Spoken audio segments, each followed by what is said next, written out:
मूर्ति पूजा छोड़कर एक अल्लाह की तरफ बुला रहे थे, दीन की दावत दे रहे थे।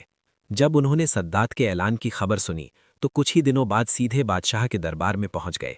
हजरत हूद अलैहिस्सलाम बोले, ए बादशाह सद्दाद, मैंने सुना है तुम खुद को खुदाई का दावा किया है।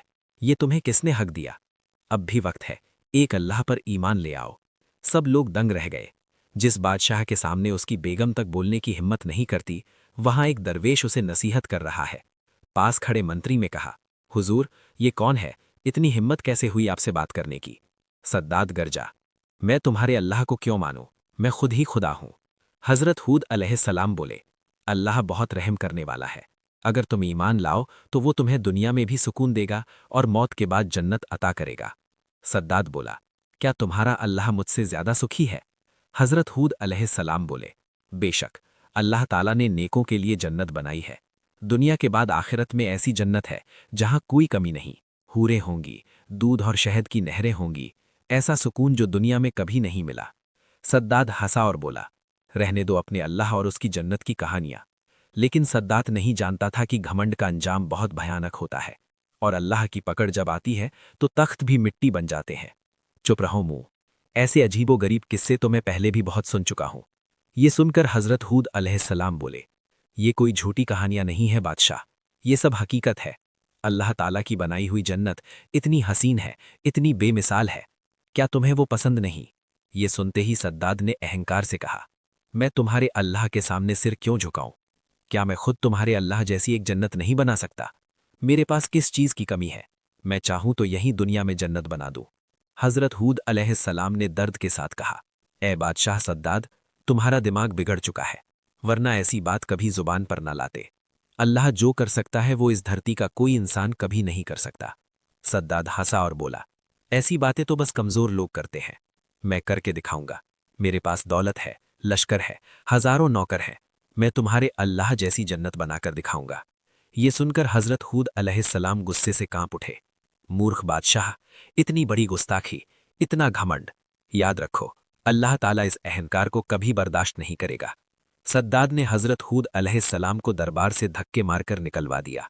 कुछ दिनों बादशाह सद्दाद ने अपने तमाम वजीर, नाजिर, मंत्री और अफसरों को बुलाया। मैंने फैसला कर लिया है, मैं इस दुनिया में जन्नत बनाऊंगा। तुम सब सबसे बेहतरीन और खूबसूरत जगह तलाश करो। हुक्म मिलते ही सारे मुल्क में फौज फैल गई। जगह की तलाश शुरू हो गई। बहुत खोजबीन के बाद एक जगह सबको पसंद आई।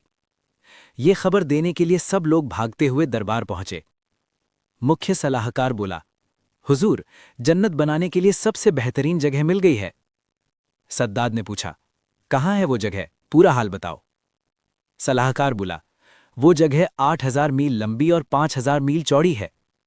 ये सुनते ही सद्दाद की आंखें चमक उठीं और उसने फौरन ऐलान किया, अब से इस मुल्क में कोई भी आदमी अपने घर में सोना चांदी नहीं रखेगा। सब कुछ राज दरबार में जमा करना होगा।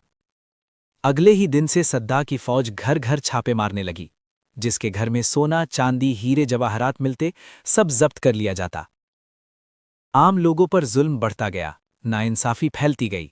एक दिन सद्दाद ने अपने मंत्री से पूछा, बताओ, जन्नत बनाने का काम कहाँ तक पहुंचा? मंत्री एक बोला, हुजूर, दुनिया के हर कोने से कीमती चीजें लाई गई हैं। सोना, हीरे, माणिक, मोती, याकूत और संगे मरमर और दुनिया भर से लाखों माहिर कारीगर और मजदूर यहां पहुंच चुके हैं। तब सद्दाद ने कहा, ऐसी जन्नत बनाओ कि हर महल की एक ईंट सोने की हो और दूसरी चांदी की। याद रखना, जिस दिन काम पूरा होगा उसी दिन मैं अपनी बनाई हुई जन्नत में रहने जाऊंगा। दिन रात मेहनत होती रही, सदियां बीतती रहीं, पूरे 300 साल लगातार काम चला और आखिरकार उस नकली जन्नत को तैयार कर दिया गया। लेकिन सद्दाद ये भूल गया था कि अल्लाह की बनाई हुई जन्नत की नकल कोई जालिम बादशाह कभी नहीं कर सकता, और अंजाम अब बहुत करीब था। इतिहासकारों का कहना है कि वो बनाई हुई जन्नत बेहद अजीब, बेहद खूबसूरत और हैरान कर देने वाली थी। जिस तरफ भी नजर जाती नजर ठहर जाती। चारों ओर सफेद पत्थरों की बेमिसाल कारीगरी, ऐसी नक्काशी जैसी दुनिया ने पहले कभी नहीं देखी थी। रंग महलों के चारों ओर हजारों झाड़ लालटेन लटकी हुई थीं, मगर उन्हें जलाने की जरूरत नहीं थी। अंधेरी रात में भी वे महल चांदनी की तरह नरम ठंडी रोशनी से खुद ब खुद चमकते थे। कमरों की फर्श मोती और जवाहरात से जड़ी हुई थीं। हर कदम पर ऐसा लगता जैसे मोतियों पर पांव रख रहे हों। फर्श पर खूबसूरत फूलदान सजे थे और हर तरफ से अत्र, गुलाब, मिश्क और अंबर की खुशबू फैल रही थी। महलों के चारों ओर बाग थे, ऐसे बाग जिनमें सोने चांदी के पेड़ लगे थे। उन पेड़ों के पत्ते और फल अलग अलग नक्काशीदार कीमती पत्थरों से बने थे। भंवरे और मधुमक्खियां इतनी असली लगती थीं कि देखने वाला धोखा खा जाए, मानो सचमुच फूलों पर बैठकर शहद पी रही हों। और हैरत की बात, उन फूलों से वाकई खुशबू निकलती थी। उन पेड़ों के नीचे से कुलकुल की आवाज करती हुई गुलाब के पानी की नहरें बह रही थीं।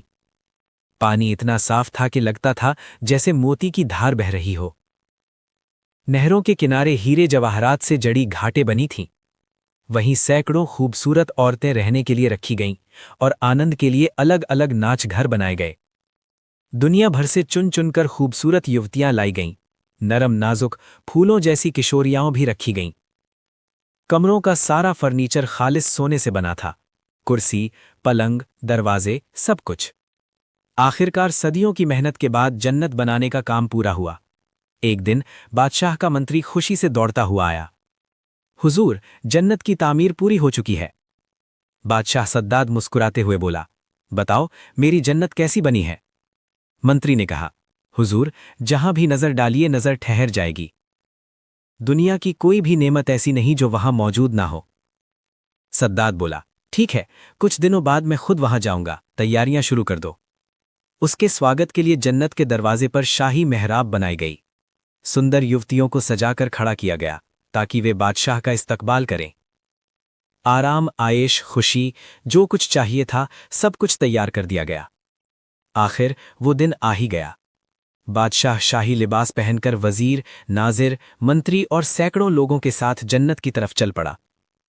थोड़ी दूर से ही एक हिस्सा इतना चमक रहा था कि आंखें चौंधिया जाएं। सद्दाद के मुंह से शब्द नहीं निकले। दिल में बोला, यही है मेरी जन्नत, यहीं मैं खुदा बनकर बैठूंगा। जैसे ही वो जन्नत के दरवाजे के करीब पहुंचा, उसी पल अल्लाह रब्बुल आलमीन ने फरिश्ता हजरत अजराइल को हुक्म दिया, ए अजराइल, जाओ सद्दाद की रूह अभी कब्ज कर लो। दुनिया में जन्नत बनाने का उसका सपना हमेशा के लिए तोड़ दो। हुक्म मिलते ही हजरत अजराइल उस नकली जन्नत के दरवाजे पर एक खूबसूरत नौजवान की सूरत में खड़े हो गए। उनका चेहरा देखकर सद्दाद खुश हो गया। उसने पूछा, तुम कौन हो? क्या तुम जन्नत के दरबान हो? नौजवान ने शांत आवाज में कहा, मैं दरबान नहीं, मैं हूं मालिकुल मौत, इजराइल। सद्दा सन्न रह गया। ये क्या कह रहे हो? मैं कुछ समझ नहीं पा रहा। इजराइल फरिश्ते ने कहा, अल्लाह ताला ने मुझे भेजा है तुम्हारी जान कब्ज करने के लिए। सद्दाद गुस्से में भरकर उछल पड़ा, चीखते हुए बोला, सावधान, मेरे साथ तमाशा मत करो। बिना एक पल रुके वो खुद ही मुकाबले के लिए आगे बढ़ा। लेकिन क्या अजीब मंजर था, अचानक वो वहीं पत्थर की तरह जड़ हो गया। डर से उसका पूरा जिस्म कांपने लगा, पसीना झरझर बहने लगा। चीख कर बोला, सैनिकों, आगे बढ़ो, दुश्मन का सामना करो। तभी हजरत अजराइल फरिश्ता बोले, कहां है तेरे वो बड़े बड़े सैनिक? कहां है तेरा लश्कर? कहां है तेरा घमंड और ताकत? सद्दाद ने घबराकर चारों ओर देखा। उसके सैनिक, वजीर, नाजिर, नौकर चाकर सब के सब गायब थे, जैसे कभी थे ही नहीं। अब सद्दाद ठर ठर कांपने लगा, घुटनों के बल झुक गया। बोला, क्या सच में तुम मलाकुल मौत हजरत अजराइल हो? हजरत अजराइल फरिश्ता बोले, हां, मैं ही इजराइल हूं, और अब देर की कोई गुंजाइश नहीं। अल्लाह का हुक्म पूरा करना ही होगा। अभी इसी वक्त तेरी जान कब्ज की जाएगी।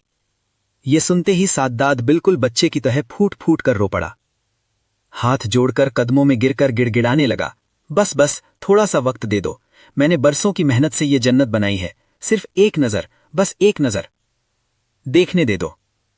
तभी हजरत अजराइल फरिश्ता बोले, खबरदार, एक कदम भी आगे मत बढ़ना। सद्दाद जोर जोर से हाव माव करके रोने लगा, और उसी हाल में हजरत अजराइल फरिश्ता उसकी जान कब्ज करके चले गए।